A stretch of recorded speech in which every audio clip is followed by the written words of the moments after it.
नमस्कार दोस्तों, मैं जितेंद्र कुमार मौज एनआरआई टॉक शो में आपका स्वागत करता हूं। आज के इस शो में हमारे मेहमान एक ऐसे अप्रवासी भारतीय हैं जो इंडिया के आसनसोल शहर से बिलोंग करते हैं, जो कि वेस्ट बंगाल स्टेट का एक पॉपुलर सिटी है। ये यूएई के दुबई शहर में पिछले 3 सालों से एज ए फाइनेंस एग्जीक्यूटिव के तौर पे एक रियल एस्टेट कंपनी में काम कर रहे हैं।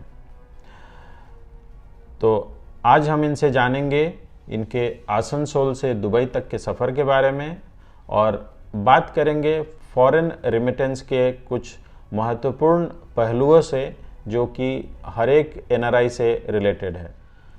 तो चलिए मैं आपको मिलवाता हूँ श्री दीपक राय जी से और जानते हैं उनके देश से विदेश तक के सफ़र के बारे में। दीपक जी, मौज एनआरआई टॉक शो में आपका स्वागत है। नमस्कार मौज के सभी दर्शकों को और जितेंद्र जी को धन्यवाद कि आप अपने शो में मुझे बुलाने का मौका दिए। दीपक जी, मैं आपका बहुत ही आभारी हूं कि आपने अपना कीमती समय निकालकर दुबई से अबू धाबी तक स्पेशली इस शो में भाग लेने के लिए आए हैं। ये मेरा सौभाग्य है कि आज मैं आपका चैनल में आया हूं और मैं इसके लिए आपका बहुत ही आभारी हूं। थैंक यू कि आपने अपने शो में मुझे बुलाया। Thank you Deepak ji. तो दीपक जी, चलिए शो को आगे बढ़ाते हुए हम अपनी बातों का सिलसिला शुरू करते हैं। तो सबसे पहले क्या आप हमारे दर्शकों को अपने बारे में कुछ और बताएंगे? मैं बाय बर्थ आसनसोल का रहने वाला हूँ। मेरा 10 और 12 आसनसोल में ही हुआ है स्कूलिंग। उसके बाद मैं कलकत्ता यूनिवर्सिटी से अपना ग्रेजुएशन और पोस्ट ग्रेजुएशन कंप्लीट किया। ग्रेजुएशन पोस्ट ग्रेजुएशन कंप्लीट करने के बाद मेरी पहली नौकरी मुझे कलकत्ता में ही मिली। मेरे एक दोस्त ने मुझे एक सीए फर्म में रिकमेंड किया था, तो मैं वहाँ पे 6 महीने तक एक सीए फर्म में जॉब किया। 6 महीने जॉब करने के बाद मुझे एक अच्छी मल्टीनेशनल कंपनी से ऑफ़र आई और उस कंपनी में मैंने 3 साल तक काम किया था इंडिया में, जो कि रेलवे के लिए वैगन्स बनाया करती थी। वो बहुत ही बड़ी कंपनी थी, लिस्टेड कंपनी थी। जी। तो दीपक जी, क्या आप हमारे दर्शकों को बताएंगे कि आपको दुबई आने का मौका कैसे मिला? मैं सर्च पोर्टल्स पे, जो नौकरीज़ के लिए बहुत सारे सर्च पोर्टल हैं इंडिया में, उस पे जॉब का अप्लाई करता था। जी। जॉब के अप्लाई करने के दौरान मुझे एक बार हैदराबाद की एक कंपनी से ऑफ़र आई। जी। वो कंपनी में मैं सेलेक्ट होने के बाद वो कंपनी की एक वैकेंसी दुबई में भी थी। अच्छा। तो मेरे को एचआर ने उस टाइम अप्रोच किया क्योंकि मेरे सीवी में ये मेंशन था कि मेरे पास उस समय पासपोर्ट भी था। अच्छा। तो वो मुझसे ऐसे ही पूछी कि क्या हम दुबई ऑफिस में जाना चाहेंगे, क्योंकि वहाँ पे भी अकाउंटेंट की ज़रूरत थी उस समय और वो इंडिया में लड़के ढूंढ भी रहे थे। ये बहुत ही अच्छी बात आपने बताई दीपक जी। और तो दर्शकों, एक बहुत महत्वपूर्ण बात मैं आपसे बताना चाहता हूँ। जैसा कि दीपक जी के साथ हुआ, इन्होंने पासपोर्ट बना के रखा था, तो उसके कारण उन्हें ये मौका तुरंत हाथ में आ गया दुबई आने का। तो इसलिए अगर आप भी विदेश में जाने की चाहत रखते हैं तो प्लीज़ पासपोर्ट एडवांस में बना के रखें। इससे आपको कुछ ना कुछ सहायता ज़रूर मिलेगी। अगर किसी कंपनी को अर्जेंटली रिक्वायरमेंट है तो पासपोर्ट आपके साथ होना बहुत ही सहायता करेगा उस जॉब को मिलने में। तो ये जस्ट हमारा रिकमेंडेशन है। बट दीपक जी, तो ये एक आपके साथ एक कोइंसिडेंस ही था। जी हाँ। जो कि आपके पास पासपोर्ट भी था और उस समय कंपनी का के पास रिक्वायरमेंट भी भी था और इसके कारण से आपको यहाँ आने का मौका मिला। चलिए, ये बहुत अच्छा हुआ आपके साथ दीपक जी, और उसी का नतीजा है कि आज आप हमारे साथ बैठ के बात कर रहे हैं यहाँ पर। दीपक जी, तो जब कंपनी ने आपको दुबई शिफ्ट होने का ऑफ़र किया, तो उस समय वो डिसीजन आपने कैसे लिया? मैंने तो पहले तो इंटरनेट पे सर्च किया था उस कंपनी के बारे में।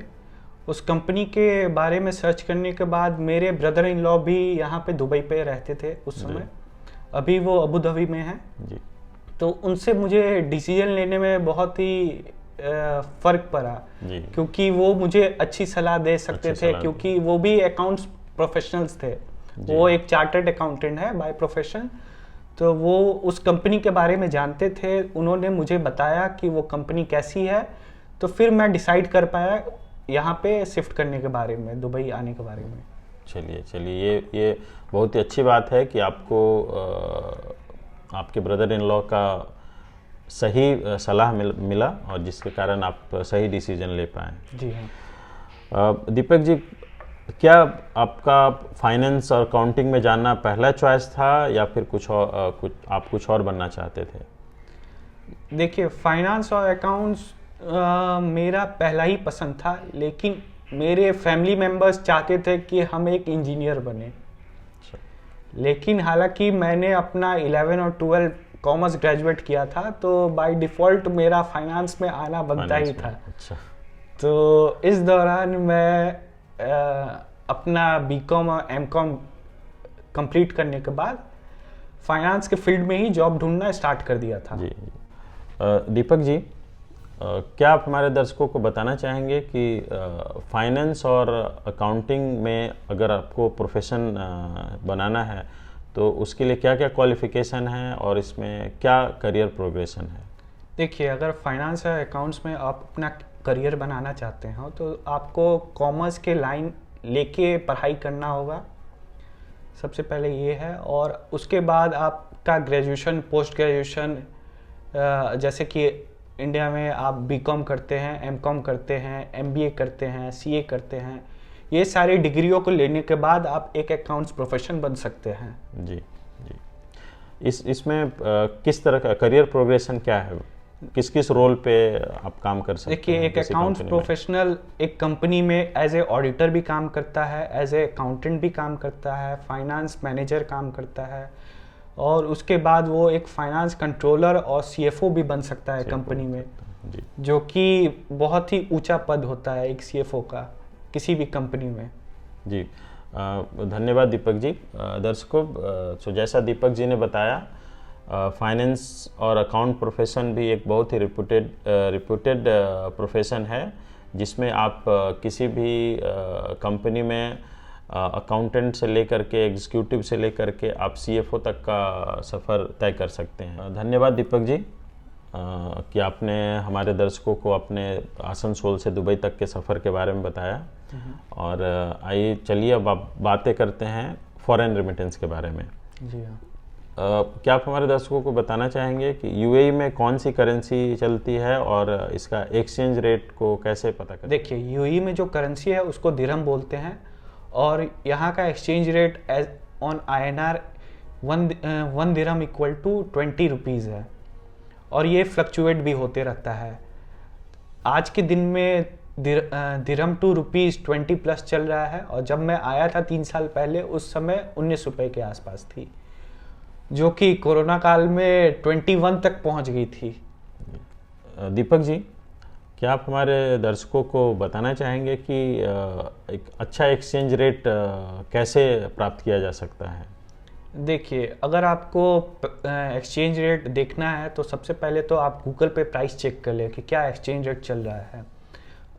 उस प्राइस के हिसाब से आपके पास 2 ऑप्शन आती है। एक तो आप अपने सीधे यहाँ पे जो बैंक अकाउंट है उससे डायरेक्ट रेमिट ट्रांसफ़र इंडिया कर सकते हैं, या फिर आप किसी एक्सचेंज सेंटर के पास जाके आपके पैसा भेज सकते हैं।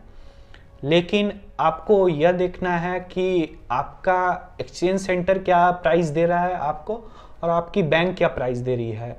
आपकी बैंक फ्री में आपको ट्रांजैक्शन करने देती है, लेकिन एक्सचेंज सेंटर्स में आपको कुछ नॉमिनल चार्जेस देना होता है। तो लेकिन रेट अच्छा मिलता है। जी हाँ, रेट अच्छा मिल सकता है वहाँ पर। जी। जी दर्शकों, जैसा दीपक जी ने बताया, अगर आपको पैसे ट्रांसफ़र करने हैं तो उसके लिए आप अपने लोकल बैंक से भी कर सकते हैं, और उसके अलावा एक्सचेंज सेंटर्स यूएई में बहुत सारे अवेलेबल है, वहाँ उनका भी सहयोग आप ले सकते हैं। जैसे कुछ एक्सचेंज सेंटर्स का मैं नाम बताना चाहूँगा, जो कि अल फरदान एक्सचेंज सेंटर यहाँ बहुत ही पॉपुलर है। उसके अलावा अल अंसारी एक्सचेंज सेंटर्स भी है, वहाँ से आप रेट की इंक्वायरी कर सकते हैं और आप मनी ट्रांसफ़र भी कर सकते हैं। दीपक जी, क्या आप हमारे दर्शकों को बताना चाहेंगे कि इंडिया में मनी ट्रांसफ़र करने के लिए किस तरह के अकाउंट हमारे पास होने चाहिए और उनमें से कौन सा अकाउंट सबसे बेहतर होगा? सबसे पहले इंडिया में एक एनआरआई को अगर पैसे ट्रांसफ़र करने हैं तो उसके पास एक एनआरई या एनआरओ अकाउंट रहनी चाहिए। जनरली ये दो तरह की कॉमन अकाउंट है जो एक एनआरआईज की होती है इंडिया में जी। और एनआरई अकाउंट को हम लोग नॉन रेसिडेंशियल एक्सटर्नल अकाउंट भी बोलते हैं। एनआरई अकाउंट में आपकी जितनी भी फॉरेन करेंसी है आप उसको direct remit transfer NRE account में कर सकते हैं। और इस अकाउंट की यह खासियत है कि एनआरई अकाउंट में रखा हुआ कोई भी पैसा वो सारे टैक्स फ्री होती है जी। और इस पे कोई टैक्स नहीं लगता है। और इस पे कमाया हुआ कोई भी इंटरेस्ट, अगर आपकी कुछ सेविंग डिपॉजिट है या आप फिक्स डिपॉजिट करते हैं एनआरई अकाउंट से, तो ये सारी टैक्स फ्री है। और इसमें रखा हुआ सारे पैसे को इंक्लूडिंग इंटरेस्ट आपके इमरजेंसी यूज़ में, आप जिस कंट्री में मान लीजिए रेसिडेंट्स हैं अभी, वहाँ पे आप मंगा भी सकते हैं। जैसे कि अगर मुझे इंडिया से यूएई में पैसा मंगाना है, मैं उसको कन्वर्ट करके दिरहम में मंगा भी सकता हूँ, इंडिया से आईएनआर टू दिरहम कर सकता हूँ। और इसके अलावा एनआरओ अकाउंट को नॉन रेसिडेंशियल ऑर्डिनरी अकाउंट भी बोलते हैं। ये हमारे इंडिया में एक नॉर्मल सेविंग अकाउंट जैसी होती है। एनआरओ अकाउंट में टैक्स फ्री अकाउंट नहीं होती है। यहाँ पे कमाया हुआ कोई भी इंटरेस्ट, चाहे वो फिक्स डिपॉजिट से हो या सेविंग अकाउंट डिपॉजिट में हो, उस पर टैक्स लगती है। और हमें हमारी कोई भी बिजनेस अगर इंडिया में है, चाहे वो रेंटल बिजनेस हो या अदर कोई बिजनेस है, उसके कमाए हुए सारे पैसे को हम अपने एनआरओ अकाउंट में रख सकते हैं। एनआरई अकाउंट में आप कोई भी पैसा ट्रांसफ़र नहीं कर सकते हो इंडिया में। अगर कोई एनआरआई है, उसका एनआरई अकाउंट है, वो सिर्फ ट्रांसफ़र कर सकता है एनआरई टू एनआरई अकाउंट में। अगर आपके रिलेटिव या कोई फ्रेंड है से आपको पैसा चाहिए किसी इमरजेंसी यूज में, तो उस समय आप अपने एनआरओ अकाउंट में पैसा मंगा सकते हैं जी। आप अपने एनआरओ अकाउंट से एनआरई अकाउंट में भी पैसा ट्रांसफ़र नहीं कर सकते हैं जी। और एनआरई से एनआरओ में ट्रांसफ़र कर सकते हैं, लेकिन एनआरओ से नहीं कर सकते हैं। जी जी। दीपक जी, क्या ऐसा भी कोई अकाउंट होता है जिसमें हम फॉरेन करेंसी रख सकते हैं? जी हाँ, एक तीसरी तरह की भी अकाउंट होती है जिसको FCNR अकाउंट बोलते हैं, जिसमें हम अपने फॉरेन करेंसी को रख सकते हैं। और इसमें ज़्यादातर 4-5 तरह की अकाउंट होती है जो USD में खुलती है, यूरो में खुलती है, ऑस्ट्रेलियन डॉलर में, कैनेडियन डॉलर और पाउंड में खुलती है। यहाँ पे आप अपने पैसे को रख के कभी भी बेटर एक्सचेंज रेट जब भी आपको मिले, आप अपने एनआरई अकाउंट में इस पैसे को ट्रांसफ़र कर सकते हैं उस समय के एक्सचेंज रेट पे। तो इस अकाउंट से आपको बहुत फ़ायदा है। जी। दीपक जी, एक एनआरआई के लिए सेविंग और इन्वेस्टमेंट्स के लिए क्या क्या ऑप्शंस अवेलेबल हैं?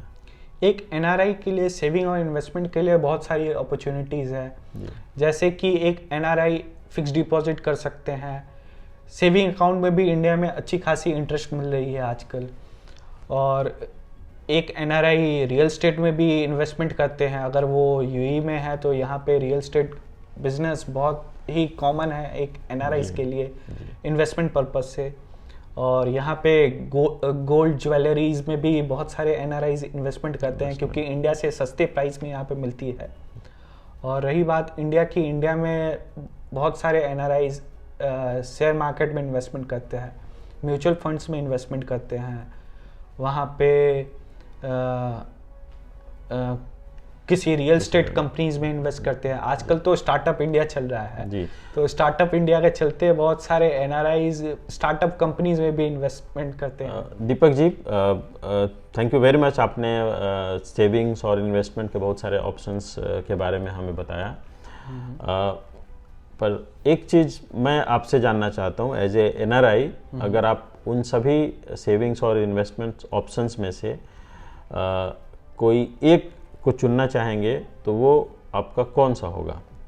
देखिए, मेरा पर्सनल एक्सपीरियंस तो मुझे लगता है कि म्यूचुअल फंड बहुत ही अच्छा ऑप्शन है इंडिया में, और इंडिया ग्रोथ अभी काफ़ी होना बाकी है जी और इंडिया ग्रोथ के साथ शेयर मार्केट भी बहुत ज़्यादा ग्रोथ करेगी। जी। तो उस लिहाज से मुझे म्यूचुअल फंड एक अच्छा ऑप्शन दिखता है। अच्छा और ये एनआरआई हम यहाँ पे रह रहे हैं और एनआरआई के लिए हमारे पास बैंक से बहुत सारे क्रेडिट कार्ड और पर्सनल लोन की भी सुविधाएं हैं।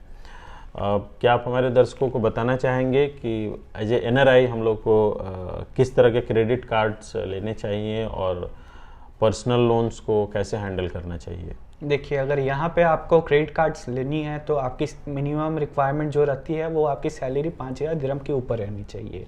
जी 5,000 दिरहम के ऊपर के सैलरी वाले को यहाँ पे क्रेडिट कार्ड्स मिलती है। जी और क्रेडिट कार्ड लेने के बाद मुझे ऐसा क्रेडिट कार्ड लेना चाहिए जिसपे मुझे कुछ ऑफर मिले। जैसे यहाँ पे बहुत सारी क्रेडिट कार्ड्स पे आपको डिस्काउंट्स बहुत अच्छी मिलती है, कैशबैक अच्छी मिलती है, तो आप ऐसा क्रेडिट कार्ड ले जहाँ पे आपको कोई बेनिफिट हो, जी आपके रेगुलर मंथली एक्सपेंसेस में उससे बहुत ज़्यादा सेविंग हो आपका। जी जी। तो मैं रिकमेंड तो ऐसा क्रेडिट कार्ड करूँगी जहाँ बहुत सारी यहाँ पे बैंक्स हैं जो अच्छा क्रेडिट कार्ड देती है। जी। यहाँ पर पर्सनल लोन कैसे मिलता है दीपक जी? यहाँ पे पर्सनल लोन आप अपने क्रेडिट कार्ड के थ्रू भी ले सकते हैं। अगर आपकी सैलरी मान लीजिए 10,000 दिरहम है, आप up to 3 times of your salary आप लोन उठा सकते हो अपने क्रेडिट कार्ड के थ्रू, या फिर आप किसी बैंक के पास जाके लोन के बारे में बात करें, वो बैंक आपके कंपनी डिटेल आपका सैलरी चेक करेगा, उसके बाद उस हिसाब से वो आपको पर्सनल लोन प्रोवाइड करता है, जो कि यहाँ पे इंटरेस्ट रेट अप टू 8% है पर्सनल लोन पे। जी। और कितना पर्सनल लोन मिल सकता है? पर्सनल लोन भी आपकी सैलरी पे डिपेंड करता है, आपकी सैलरी के हिसाब से वो लोग पर्सनल लोन देते हैं। ऐसा नहीं कि आपका सैलरी मान लो 10,000 है, आपको 50,000 दिरहम या 1,00,000 दिरहम दे दिए जिसको आप समय में लौटा ना सके, या आपका मंथली इंस्टॉलमेंट इतना आ जाए कि आप देने के लायक ना रहे या सक्षम ना रहे। दीपक जी, यूएई में खास करके एनआरआईज के लिए क्रेडिट कार्ड या पर्सनल लोन्स पे कुछ रिस्ट्रिक्शंस हैं? जी हाँ, यहाँ पे बहुत सारी गवर्नमेंट एजेंसीज हैं जो आपको आपकी सैलरी की अप टू 50% से ज़्यादा इंस्टॉलमेंट अमाउंट आपकी पर्सनल लोन या क्रेडिट कार्ड्स की नहीं होनी चाहिए, वो इसको ट्रैक करती है। जी। उसके हिसाब से आपको लोन ज़्यादा प्रोवाइड आप नहीं कर सकते हैं। जी। तो दर्शकों, जैसा दीपक जी ने बताया, यहाँ की कोई भी बैंक अगर आपको लोन दे रही है या क्रेडिट कार्ड है तो आपका इंस्टॉलमेंट कभी भी और किसी भी हालत में वो आपकी सैलरी का 50% से ज़्यादा नहीं दे सकते हैं। ये एक कंस्टेंट है जो कि हम लोगों को ध्यान में रखना चाहिए और उसके अकॉर्डिंग ही अपना एक्सपेंसेस को मैनेज करना चाहिए। जी। दीपक जी, एक बहुत ही महत्वपूर्ण बात आपसे जानना चाहेंगे। यूएई में आजकल कैश ट्रांजैक्शन और क्रेडिट कार्ड ट्रांजैक्शन दोनों ही बहुत पॉपुलर हैं, पर क्या आप हमारे दर्शकों को बताना चाहेंगे इन दोनों ट्रांजैक्शन में से कौन सा ऑप्शंस बेहतर है और क्यों? देखिए, अगर आपकी मंथली एक्सपेंसेस की बात करें, अगर आपके मंथली एक्सपेंसेस में आपको कोई ग्रॉसरीज या कुछ लेना है, तो अगर आपकी क्रेडिट कार्ड बहुत ही अच्छी डिस्काउंट्स या कैशबैक की ऑफ़र दे रही है जी, तो उस दौरान आप अपनी क्रेडिट कार्ड से ही परचेस करें। लेकिन अगर आपकी क्रेडिट कार्ड से कोई ऑफ़र नहीं है जी, तो आप क्रेडिट कार्ड से पेमेंट करने के बजाय आप अपने डेबिट कार्ड या कैश के थ्रू पेमेंट करें, क्योंकि मान लो कि मंथ के एंड में आप मिस कर गए अपने क्रेडिट कार्ड के पेमेंट करना, तो यहाँ पे हेवी पेनल्टी भी है। बैंक्स यहाँ पे हेवी पेनल्टी चार्ज करती है क्रेडिट कार्ड्स पेमेंट फेलियर पे। जी। तो इसका मतलब दीपक जी कि हमें ज़्यादातर हो सके अगर कम अमाउंट पे तो कैश ट्रांजैक्शन को प्रमोट करना चाहिए और क्रेडिट कार्ड को लिमिटेड यूज़ करना चाहिए, जैसा कि अगर हम बल्क पे कुछ सामान बल्क ले पे रहे लेते हैं हैं तब जहाँ कुछ। पे हमें कुछ फायदा हो, जी। वहाँ पे हमें क्रेडिट कार्ड को यूज़ करना चाहिए। जी जी जी जी। धन्यवाद दीपक जी, आपने हमारे दर्शकों को बहुत सारी महत्वपूर्ण जानकारियाँ बताई हैं, जो मैं आशा करता हूँ कि जो NRI UAE में रह रहे हैं या फिर जो इंडिया से UAE आने का प्लान कर रहे हैं, आपके दिए हुए जानकारी से उन्हें कुछ ना कुछ सहायता मिलेगी। दीपक जी, जाते जाते आप हमारे दर्शकों को इस शो के बारे में कुछ बताना चाहेंगे? मैं आपका धन्यवाद करना चाहता हूँ, क्योंकि आपके शो के माध्यम से बहुत सारे लोगों को यहाँ पे उनके कॉमन प्रॉब्लम्स के बारे में पता चल रही है। जी। क्योंकि अलग अलग फील्ड के लोग यहाँ पे आके अपने कॉमन एक्सपीरियंस यहाँ पे शेयर कर रहे हैं। जी। इसके चलते बहुत सारे जो युवा या नए लोग जो इंडिया से यहाँ पे आना चाहते हैं, उनको बहुत सारी नॉलेज यहाँ पे प्रदान होगी जी इस शो के माध्यम से। जी। धन्यवाद दीपक जी। मेरे इस शो का उद्देश्य ही वही है। जी हाँ। अगर हमारे और आपके द्वारा दिए हुए जानकारी से अगर किसी को कुछ फ़ायदा हो सकता है तो क्यों नहीं, हम इस तरह का प्रयास करते रहेंगे। हम इस शो में कुछ और लोगों को भी बुलाएंगे और उनसे जो भी अच्छी जानकारियाँ हो सकती हैं हम अपने दर्शकों को प्रोवाइड करेंगे। धन्यवाद दीपक जी, आपका मौज शो में आने के लिए और अपना अनुभव हमारे दर्शकों के साथ शेयर करने के लिए। आशा करता हूँ आपके दिए हुए जानकारियों से हमारे दर्शकों को किसी न किसी तरह से लाभ मिलेगा। जी धन्यवाद, और धन्यवाद आपके दर्शकों को मुझे सुनने के लिए। धन्यवाद दर्शकों, इस शो को पूरा देखने के लिए। आप इसी तरह अपना प्यार और आशीर्वाद इस शो पे बनाए रखें, और इस शो में दी हुई जानकारियाँ अगर आपको पसंद आई हैं तो प्लीज़ लाइक करें और शेयर करें ताकि ये किसी ज़रूरतमंद तक पहुंच सके। इसी के साथ मैं जितेंद्र कुमार आपसे विदा लेता हूं। अगले सप्ताह हम फिर मिलेंगे एक नए अप्रवासी भारतीय से और बातें करेंगे किसी एक नए विषय पे। धन्यवाद। धन्यवाद।